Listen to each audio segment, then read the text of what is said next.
दोस्तों, अपराधी अपने सातिर काम को कितने भी सातिराना तरीके से अंजाम क्यों ना दिले, लेकिन वह कोई ना कोई गलती छोड़ ज़रूर जाता है और वही छोटी सी गलती पुलिस के लिए भी एक बड़ी सबूत बन जाता है, जिसकी वजह से वह अपराधी हमेशा हमेशा के लिए जेल के सलाखों के पीछे ही अब पहुंच ही जाता है। आज के घटना में सेम कुछ ऐसे ही होने वाला है। अपराधी तो होता है, अपने सातिर काम को अपने सातिराना तरीके से अंजाम तो देता है, लेकिन ऐसी गलती करता जिसकी वजह से हमेशा हमेशा के लिए अब 5 लोग जेल के सलाखों के पीछे पहुंच जाते हैं। लेकिन जब सच्चाई निकल के आती से सुनने के बाद हर किसी का जो कलेजा होता है, जो रोह होता है, वह हिल सा जाता है। आखिर क्या था इस घटना में, इस घटना में क्या हुआ, इस घटना की आप पूरी तह तक सच्चाई जानने के लिए इस वीडियो को आप लास्ट तक जरूर देखिएगा। नमस्कार दोस्तों, मैं प्रदीप कुमार आपको इस टेढ़ी बात चैनल पे मैं स्वागत करता हूं। दोस्तों आज की यह जो सच्ची घटना है, यह घटना सुनाने से पहले मैं आपसे एक छोटा सा रिक्वेस्ट करना चाहता हूं, क्योंकि आप अगर इस चैनल पर नए हो और पहली बार आए हुए हो तो एक बार जाकर अपने इन्हीं प्यारे हाथों से आप इस चैनल को लाइक और सब्सक्राइब और शेयर ज़रूर करें, ताकि आपकी वजह से इम्पोर्टेंट होने के नाते यह जो वीडियो है आज काफ़ी लोगों तक पहुँचाया जा सके, और इसके लिए हम आपके तहे दिल से शुक्रगुजार रहेंगे।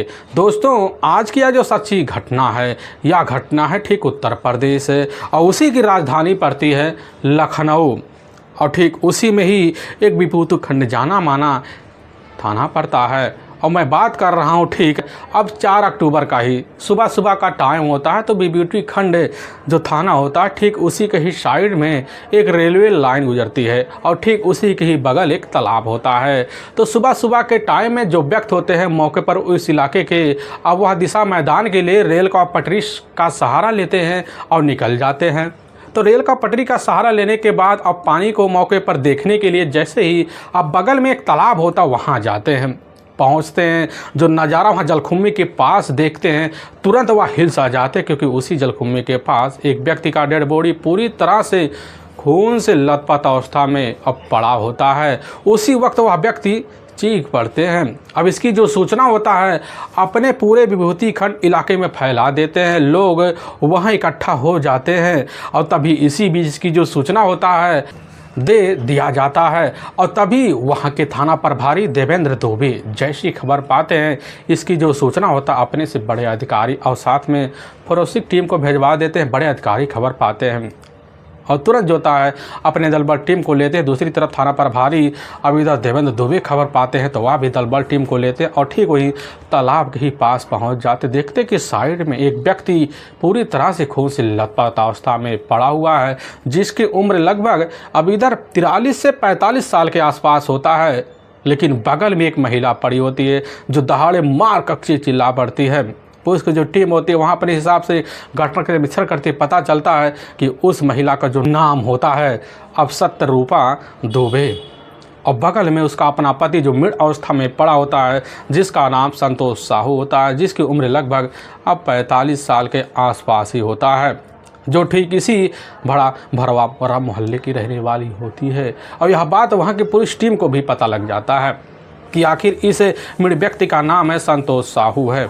पुलिस की जो टीम होती है अपने हिसाब से जब संतोष साहू के बॉडी का निरीक्षण करते हैं तो शरीर पर काफ़ी जो होता है किसी गहरे हथियार के ही गहरे निशान होते हैं। पुलिस की जो टीम होती है अपने हिसाब से घटना का निरीक्षण करती है तो पता चलता कि पास जो होता है रखा हुआ एक शराब की बोतल होता है। पुलिस की टीम समझ जाती कि बस करो, शराब का सेवन करने के बाद या तो यह व्यक्ति नशे में धुत होगा, तभी किसी ने हत्या को अंजाम दिया होगा, या तो कहीं दूर इस घटना को अंजाम दिया होगा, बॉडी लॉकर यहाँ डंप किया गया होगा।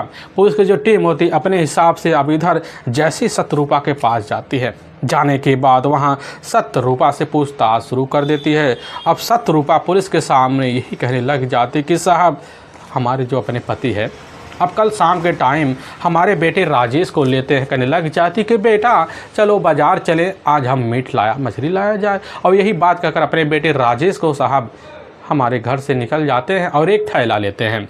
लेकिन साहब जैसी शाम का टाइम होता तो उसी वक्त हमारा जो बेटा होता है हमारे पास आता कि मम्मी जी आप ये लीजिए, इसको खाना जल्दी से अब पकला दीजिए और पापा अभी कुछ देर बाद वापस आ जाएंगे। लेकिन यहाँ साहब 10 बज जाता है हमारे जो पति होते हैं अब घर वापस आते ही नहीं हैं। तभी हम साहब इतने ही परेशान हो जाते हैं कि हम कुछ सोच ना पाते हैं, ना कुछ समझ पाते हैं। और साहब हमारे पति के पास मोबाइल था और कॉल करते मोबाइल बंद बता देता, और तभी अपने पड़ोसी टिम्बर का काम करने वाला अब सोनू के पास जाते साहब, उसको सारी बात की जानकारी हमने दे दिया था। और जब दे दिया था उसको साथ लेते साहब, अपने इलाके में जितने भी उनके जानने पहचानने वाले हितकारी होते हैं साहब, उनसे जाके पूछताछ करते हैं। लेकिन साहब पूछताछ करते करते रात का 1 बजे के आसपास का टाइम हो जाता है। फिर अपने घर आते हैं तो पता चलता अभी भी हमारे पतिदेव हमारे घर वापस नहीं आए हैं। और सुबह का जब टाइम होता है, सुबह के टाइम में फिर दोबारा तलाशी करने के लिए दूसरे गाँव के छोर पर निकल जाते हैं। और साहब हमें पता था कि हमारे पति एक शराबी किस्म के हैं, इसीलिए हम जो होता है ठेके पर भी जाते हैं। वहाँ मौके पर बैठे जितने व्यक्ति होते हैं उनको फ़ोटो दिखाते हैं, उनसे भी पूछताछ करते हैं। लेकिन तब तक हमारे खानों में खबर पहुँच जाती कि ठीक जो होता है रेलवे लाइन के बगल जो तालाब है वहीं पर एक व्यक्ति की डेड बॉडी मिली हुई। साहब हम सोनू को साथ लेते हैं और साहब आपके पास इस वक्त आकर खड़े हुए हैं। सारी बात वहाँ पर खड़ी हुई शत्रुपा से पुलिस की जो टीम होती है अपने हिसाब से सुन लेती है। और घटना का जब निरीक्षण करती है तो पता चलता है कि घर से जो साइकिल लेकर अब इधर मौके पर संतोष साहू निकला हुआ था, वह साइकिल तो यही पास मौके पर अब खड़ा हुआ है। लेकिन हाँ, संतोष की जेब तलाशी लिया जाता है, उसके जेब में कोई मोबाइल पुलिस की टीम को अब बरामद नहीं होता है। पुलिस की टीम भी नहीं समझ पाती है आखिर क्या माजरा हो सकता है संतोष साहू के हत्या का।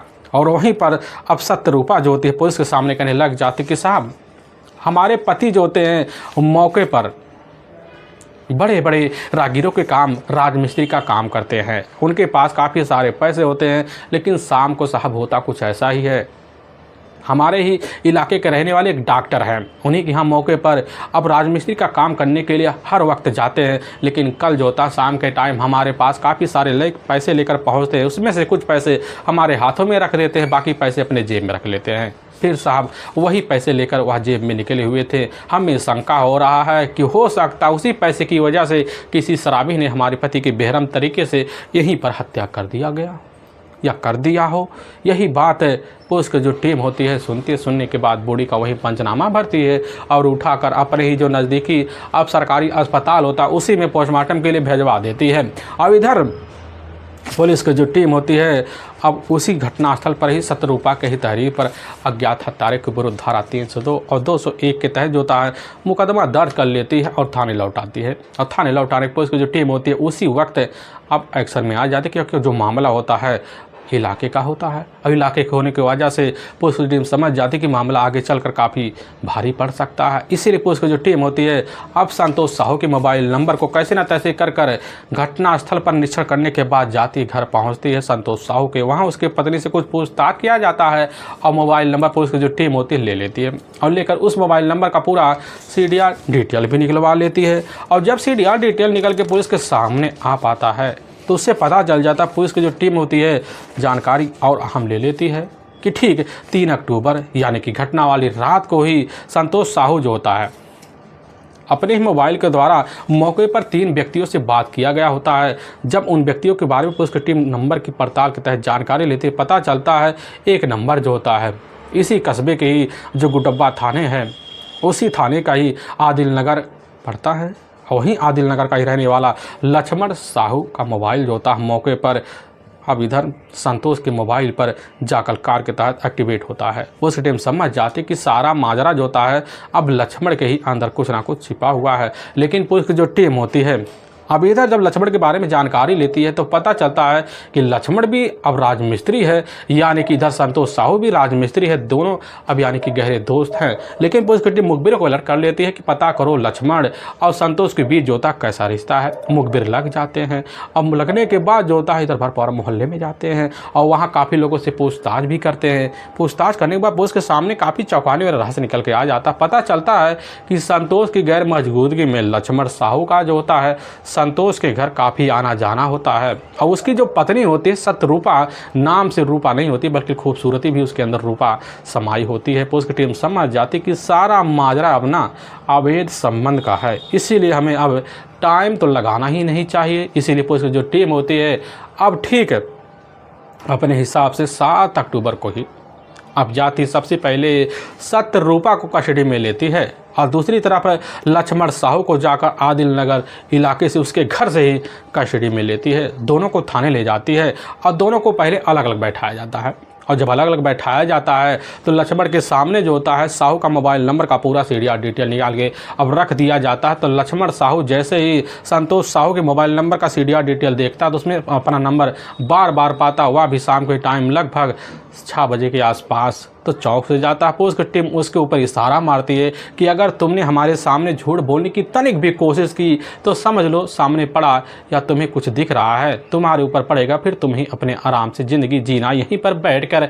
अब लक्ष्मण साहू समझ जाता है और उसी वक्त बिना टाइम के ही बिना किसी काट खरोच के ही लक्ष्मण साहू संतोष साहू की हत्या का जुल्म अब कबूल कर लेता है। अब उसी समय अपनी ही प्रेम का यानी कि संतोष की खूबसूरत पत्नी अब जाकर सतरूपा का भी नाम ले लेता है। पुलिस की टीम सतरूपा के पास पहुंचती है, कहने लग जाती कि सतरूपा आखिर बता सकती हो तो लक्ष्मण तुम्हारा कौन लगता है। अब सतरूपा यही कह देती कि लक्ष्मण हमारा ना कुछ लगता नहीं है, लक्ष्मण हमारे पति का करीबी दोस्त है क्योंकि हमारे पति भी राजगिरी हैं और साथ में लक्ष्मण राजगिरी है। इसकी वजह से हमारे घर लक्ष्मण का काफ़ी आना जाना होता है। पुलिस की टीम समझती है कि आखिर हमारे सामने अब सतरूपा क्या बोलने वाली है। पुलिस की टीम उसी वक्त लक्ष्मण को लाकर उसी के सामने जब पेश कर देती है ना तो इधर सतरूपा बिना टाइम के ही चेहरा देखती समझ जाती कि लक्ष्मण ने सारा जुल्म कबूल कर लिया है और बिना किसी शक्ति दबाव के सतरूपा अपने पतिहीनता दिखाते हुए अपने पति का जुल्म कबूल कर लेती है। लेकिन अब इधर लक्ष्मण साहू और दूसरी तरफ सतरूपा साहू दोनों मिलकर अब जो सच्चाई रखेंगे इसे सुनकर आपको भी एक बार दिल में अपनी जगह बनाने के लिए औरत के मजबूर हो जाना पड़ेगा। दोस्तों आज की जो घटना है ना यह घटना आपको भी एक बार सोच के हैरान कर देने वाली है क्योंकि ठीक मैं इस घटना की जो शुरुआत करने जा रहा हूँ यह ठीक है छत्तीसगढ़ का ही उसी का ही शहर पड़ता है। आपको पता होगा बिलासपुर, उसी बिलासपुर शहर का ही रहने वाला होता है संतोष साहू। उसकी अपनी पत्नी भी होती है इधर सतरूपा साहू जिसके टोटल अब 2 बच्चे होते हैं। लेकिन संतोष साहू जो होता है अब वहीं बिलासपुर में रहकर अपनी ज़िंदगी तो दिहाड़ी मजदूरी की तरह गुजारता है, लेकिन कुछ साल के अंदर जो होता है उस इलाके में रहकर राजमिस्त्री का काम करना शुरू कर देता और जब करने लग जाता उसके इलाके में उसका काफ़ी अब नाम हो जाता। लेकिन वहाँ जितना दिहाड़ी मजदूरी मिलना चाहिए उतना दिहाड़ी मजदूरी जो होता है संतोष साहू को नहीं मिल पाता है और ना मिल पाने की वजह सोचता है क्यों ना अब शहर का अब रास्ता देखा जाए, दूसरे राज्य का रास्ता देखा जाए। यही सब सोच साच कर अब इधर खुद जो होता है संतोष साहू अपने कुछ करीबी दोस्तों से संपर्क करता है। तभी उसका एक अपना करीबी दोस्त होता है राजू जो लखनऊ के ही इलाके में मौके पर रहा करता था। अब उसी संपर्क जब करता, संपर्क करने के बाद अपनी पत्नी और अपने दोनों बच्चों सबसे बड़ा बेटा राजेश को साथ लेता है।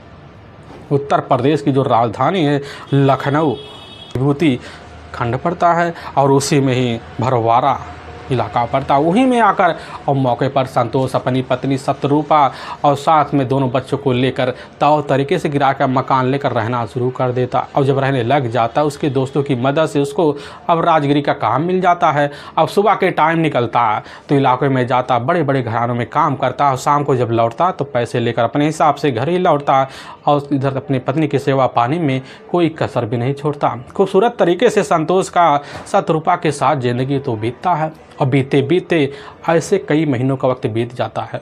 लेकिन इसी बीच जो होता है संतोष धीरे धीरे राजमिस्त्री के ही नाते अब एक थोड़ा बहुत शराब का आदी बन जाता है।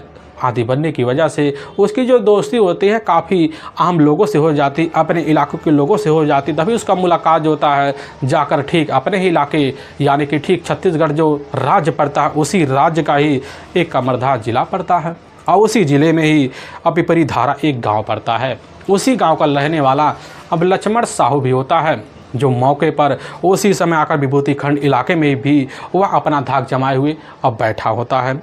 और जब बैठा होता है तो उसी वक्त जो होता है मुलाकात जाकर एक दिन अब लक्ष्मण साहू की संतोष साहू से हो जाता है। दोनों एक ही बिरादरी होने के नाते दोनों मुलाकात जो होता है एक दिन दोस्ती में बदल जाता है। अब दोनों जब भी बैठते हैं शाम को जरूर ठेके पर बैठकर और महफिल जमाया करते थे। दोनों की दोस्ती इस कदर बढ़ जाती है कि दोनों जो होता है अब एक साथ बड़े बड़े मकानों का ठेका लेना शुरू कर देते हैं, जिसकी वजह से अब दोनों मुनाफा एक साथ कमाने लग जाते हैं, आधे आधे का हिस्सेदार बन जाते हैं। और जब पैसे ज़्यादा आते हैं तो लक्ष्मण और दूसरी तरफ संतोष मिलकर जो होता है तौ तरीके जो पार्टी होता है वह महफिल ठीक जाकर लक्ष्मण के कमरे पर जमा लिया करते थे। लक्ष्मण भी शादीशुदा होता है, उसके भी टोटल 2 बच्चे होते हैं, लेकिन उसकी जो अपनी पत्नी होती है मौके पर वह अपने पैतृक गांव में रहा करती थी। अपने बच्चों और अपनी पत्नी को छोड़कर यहाँ दिहाड़ी मजदूरी कमाने के लिए लक्ष्मण तो आया हुआ था, लेकिन दोस्ती जब संतोष से करता है सारी अपनी कमाई का वह आधा हिस्सा जाकर संतोष के ऊपर शराबखोरी में लुटाना शुरू कर देता है। वक्त निकलने लग जाता है,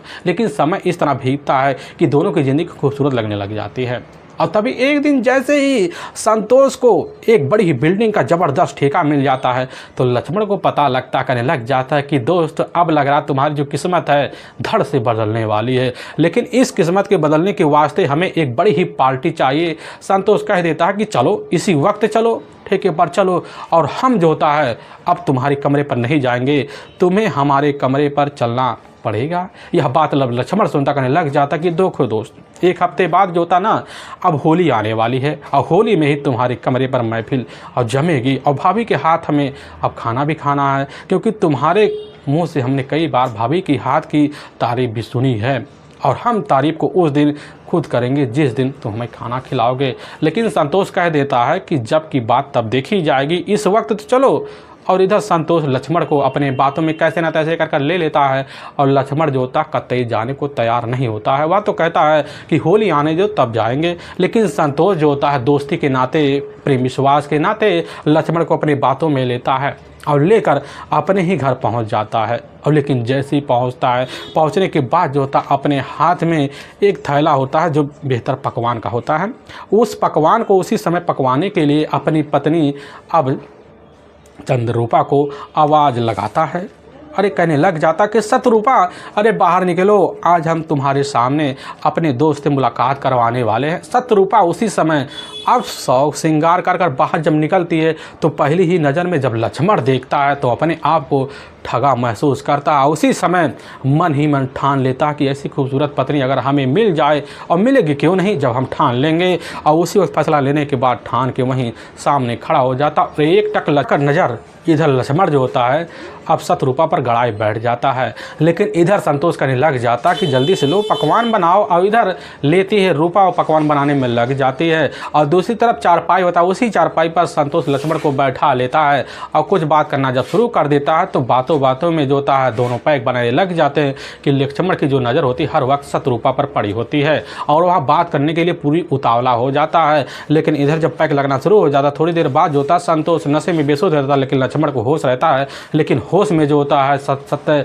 रूपा ऊपर नज़र जो होता है उसकी और रंगरलिया में बदल जाता है और वह सोचता मुलाकात कर, लेकिन मुलाकात करने का मौका भी पा जाता क्योंकि इधर संतोष जो होता है नशे में बेसुध होकर चारपाई पकड़ लेता है और पास रूपा की पहुंच जाता। भाभी देवर का रिश्ता बनाता है, हंसी टिटोली करना जब शुरू कर देता है तो इधर रूपा के मन को बड़ी जल्दी जो होता है अब जाकर लक्ष्मण पकड़ लेता है कि भले ही शत्रुपा 2 बच्चों की माँ है, लेकिन उसकी जो चाहत है आज भी 18 साल की एक लड़की की तरह बनी हुई है। अब इस तरह का नज़ारा भांपने के बाद लक्ष्मण जो होता है वहीं अपनी मन की सारी बात रख देता है, जिसकी वजह से उधर शत्रुपा समझ जाती कि आखिर एक मर्द और एक औरत की दूरी जो होता है मर्द को कितना उतावला बना देता है। अब इसकी वजह से वहीं पर जो होता है लक्ष्मण शत्रुपा से मनमोहक बात करता है और जैसे ही पकवान मिलता और इतनी तारीफ़ कर देता है रूपा का, शत्रुपा उसी समय तारीफ़ की दीवानी सी हो जाती है। और भाभी देवर का जब रिश्ता बनता है, रिश्ता बनने के बाद अपने घर जो होता लक्ष्मण पहुंचता है और एक हफ्ते जब बीतता है तो होली के दिन जो होता सुबह सुबह के टाइम इंतजार करता, नहा धो के जब निकल जाता है जाकर सीधा ही संतोष के पास पहुँचता है और संतोष को देखता मौके पर संतोष जो होता है स्नान करने के लिए बाथरूम गया हुआ है और घर में भाभी अकेली किचन में पड़ी हुई है। लक्ष्मण जाता है पीछे से वही रंग लेकर तुरंत ही अब भाभी के अनहिस्से पर सहारा लेता है, लेकिन उसी समय हरकतों को भांप लेता है कि शत्रुपा की चाहत अब हमारे लिए बन चुकी है और उसी वक्त जो होता अपनी हरकतें बढ़ा देता है और शत्रुपा को बड़ा सही लगने लग जाता है, जिसकी वजह से वह समझ जाता है। लेकिन चंद मिनट के बाद वहाँ संतोष बाहर निकलता है, लेकिन उसी समय पकड़े जाने की वजह से दोनों सावधान हो जाते हैं।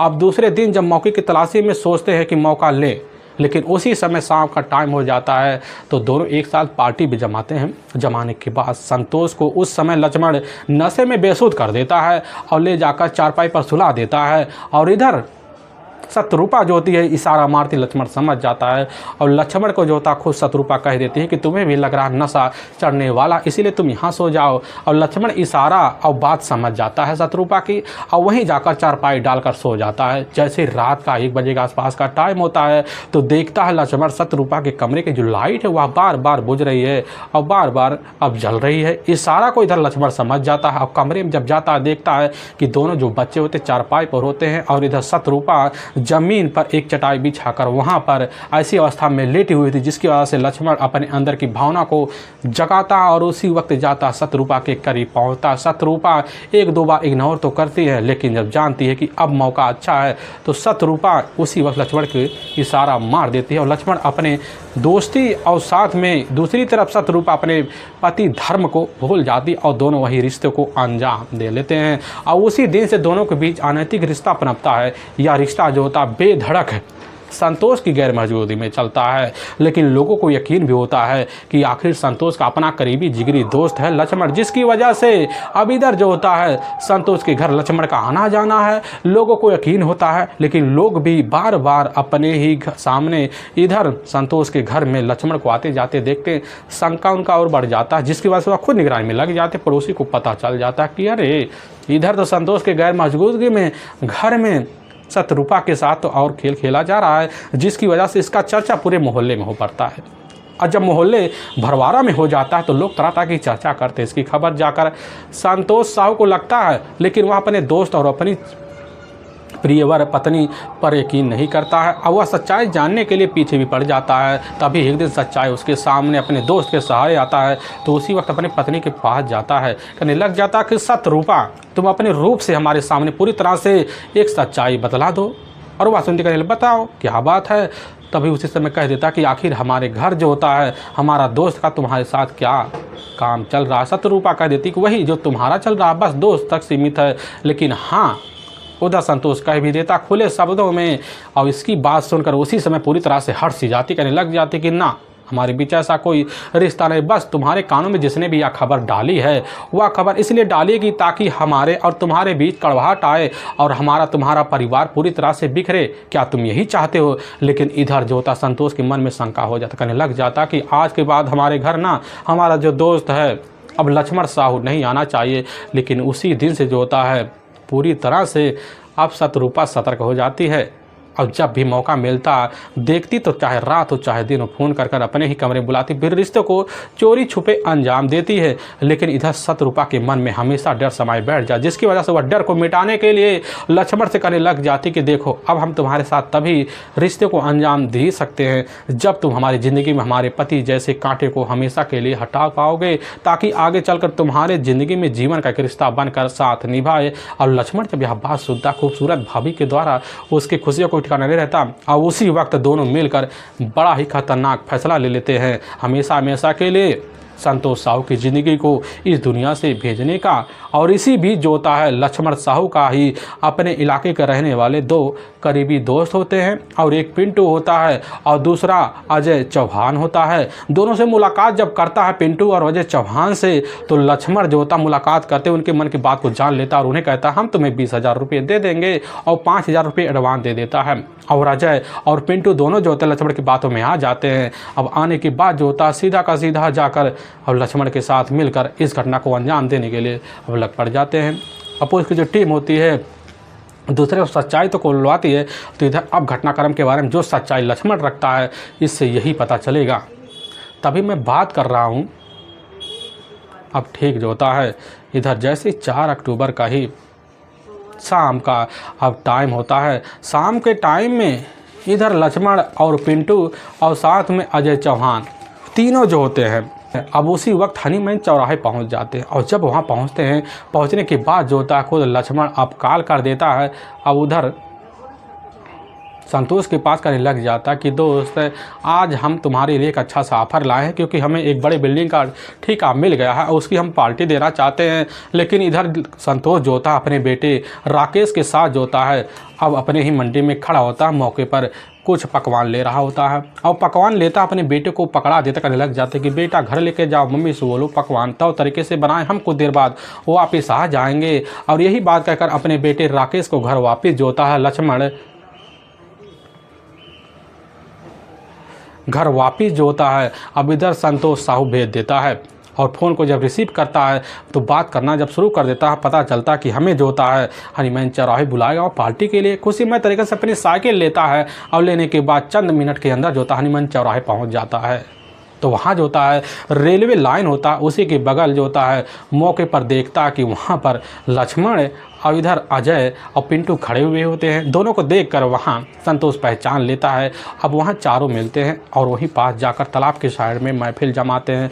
लेकिन तीनों के तीनों जो मिलकर चंद मिनट के अंदर जो होता है अब संतोष साहू को काफ़ी नशे में बेसुध कर देते हैं, जिसके बाद नशे में बेसुध हो जाता है और तीनों के तीनों मिलकर एकाएक टूट पड़ते हैं और तेजधार हथियार से एक की बात एक वार जो होता संतोष साहू के ऊपर करना शुरू कर देते, जिसकी वजह से संतोष साहू जो होता हमेशा के लिए इस दुनिया को छोड़ के अब चला जाता है। और लक्ष्मण साहू इस चीज़ की जो सूचना होता फ़ोन के द्वारा अब जाकर शत्रुपा को दे देता और शत्रुपा का खुशियों का कोई ठिकाना नहीं रहता, कहने लग जाती कि तुमने बहुत अच्छा मौका निकाला और काम को अंजाम दिया, इसके लिए हम तुम्हारा ज़िंदगी भर ज़िंदगी का सौदागर बने रहेंगे। यह बात जब लक्ष्मण सुनता है तो वहीं उसका खुशियों का ठिकाना नहीं रहता और उसी बॉडी को ले जाता है तालाब के साइड में, जलकुंभी होता है, डम कर देता। फिर तीनों के तीनों जो होता है उसी समय अब जो होता है जाने की जब तैयारी करते पता चलता है थोड़ी दूर पर मोबाइल गिरा होता है। मोबाइल को देख कर लक्ष्मण पहचान लेता है और मोबाइल को अपने कब्जे में लेता है। लेने के बाद वहाँ से लगभग कुछ दूर ले जाता है, वहीं डम करता साइकिल जो होता है वह भी कुछ दूर पर ले जाकर एक झाड़ी में खड़ा कर देता। फिर वहाँ से तीनों के तीनों निकल जाते हैं।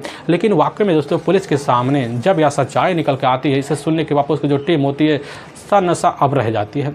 और उसी वक्त लक्ष्मण और साथ में शत्रुपा के तहरीर पर पिंटू और साथ में अजय चौहान को अपने कस्टडी में लेती है और चारों को अपनी कस्टडी में लेने के बाद ठीक घटना से मात्र 48 घंटे के अंदर ही ले जाकर वहां की कोर्ट में पेश किया जाता है और ले जाकर हमेशा हमेशा के लिए जेल के सलाखों के पीछे एक लंबी सज़ा के तौर पर डाल दिया जाता है। दोस्तों हमें इस घटना का सुनाने का जो उद्देश्य है किसी को दिल को ठेस पहुँचाना नहीं है, बल्कि आपको यह बताना कि आप जहाँ भी रहें आप सावधान और सतर्क जरूर रहें।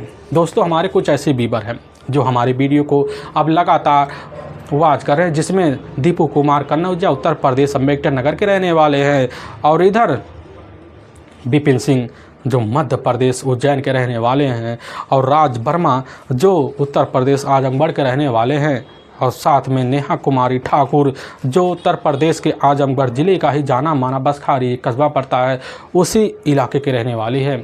और इन सब का हम तहे दिल से शुक्रगुजार रहेंगे और फिर मिलेंगे एक नए बीबर और नए वीडियो के साथ आप सबके दिलों में। तब तक के लिए जय हिंद, जय